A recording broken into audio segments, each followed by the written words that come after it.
रुटी गोटा को 118 टंका आश्चर्य लगुच ना। यह केउंठी मिले जानछंती कोहली रेस्टोरेंट रे।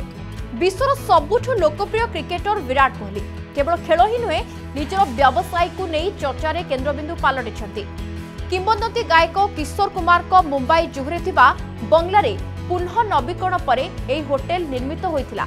रेस्टोरेंट रो फैंसी व्यंजन सुंदर डिजाइन एवं आखि तराटिबा भली मूल्य वर्तमान सबुरी ध्यान आकर्षण करिछि।